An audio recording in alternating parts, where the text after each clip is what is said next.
Howdy, welcome to the Whitey White Guy Show. I'm Whitey, and I'm going to do a quick review of the film The Patriot. I was on, I think it was Drizzleland's channel, and he was talking about it. This is a film you're in two camps. You love it or you hate it. I don't like it. But it wasn't void of merit. So let's get into it. So it takes place during the American Revolution. Mel Gibson is in this film. He's the lead. He's got a bunch of sons. Heath Ledger's one of the sons. The bad guy who's the bad guy and everything plays the bad guy. That you don't need any help with that one. You know who I'm talking about. And it looks pretty good. This is a good-looking film in terms of capturing the era of the 1770s. I wasn't alive at the time. I'm not a historian, but just as a layman watching a film, it looks pretty good. As opposed to like some B-movie crap. It's like, hey, that looks like what it should look like in the 1770s. Sounds good. The acting is really good. Mel Gibson's a really good actor. Should pull up who the bad guy was, but oh, fucking fuck. Everybody did a good job with the acting. Heath Ledger did a good job. He wasn't too whiny. This is when he was still in his 20s. One of the Baldwins in it, the good Baldwin, Adam Baldwin's in this. And so I like the cast. It's a good cast. It looks good. There's some redeemable parts about the script that I cared for, but the problem I have at the end of the day with The Patriot is that it just made the British out to be too evil and the good guys were too good. And that's not 100% true, because there's a point where General Lafayette is running on Mel Gibson and they kill some British guys even though they're surrendering.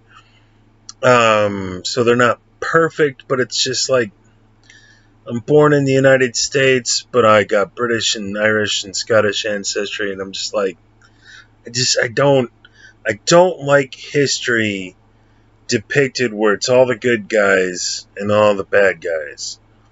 Doesn't exist. Never has. There's never been the good guys and the bad guys. And why are the good guys good? Oh, because they're good. But why are the bad guys bad? Oh, it's because they're bad. It's too kindergarten. It's too pre-K. I can't do it. So that's the world of The Patriot. And there's too much, like at the end when Mel Gibson, of course, he kills the bad guy. You know he's going to kill from the moment the guy's introduced. And it can't be like they're both senior officers. So it can't be like the bad guy's over there on the ridge, and as the British are losing the battle, he retreats with everybody else. No. These two senior officers, whose decisions are key to the winning and losing of the battle and potentially the war. Of course, the cities have to be high. It can't be just some like a minor skirmish. No. It decides the fate of everything, and yet they have to meet in the middle, mano a mano, and duke it out. And you know the bad guy's going to lose, and you know Mel Gibson's going to win. He's going to get a shoulder injury or a thigh. He's going to be fine. And the shocker is that they killed Heath Ledger's character and the other son. And it's like, there you go. That's the way it happens. You go to war with 4 or 5 sons, you're coming back with 1 or 2. Welcome to Realityville. You know, that's the way it works. But it was just the parts of this film that were good couldn't escape the tropes. And it was just too rah America. And it's just like, it's too simplistic. I can't get behind it.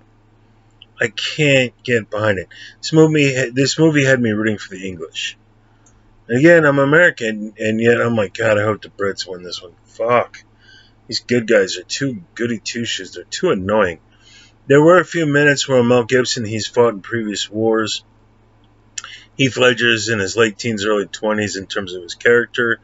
He's seeing war for the first time, and so there's a few father and son moments where he's like, this is the Americans in some initial battles are getting their butts kicked. He's like, this is war. This is what it looks like, kid. You know, you were in a big hurry to get here. You left the farm to be a part of this. Here it is. Here's the reality I was trying to prevent you from ending up being a part of, because I've seen it before. and Heath Ledger didn't want to listen.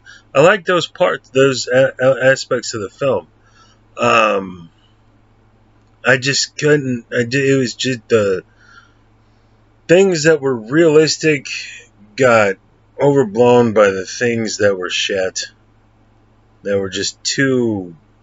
Every time it's like it's it's the stormtrooper phenomenon.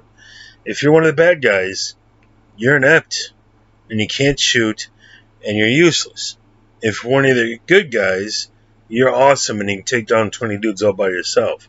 And it dressed that up well, but still was there. And it's just like, I just couldn't get behind it. So I'm not going to go into any further detail beyond it. I just did not fucking care for the Patriot for reasons mentioned. And that's what that is. So happy 4th of fucking July, country. By the way, the people in the White House didn't win the election. Epstein didn't kill himself. And neither did the other guy who just didn't kill himself. Cheers.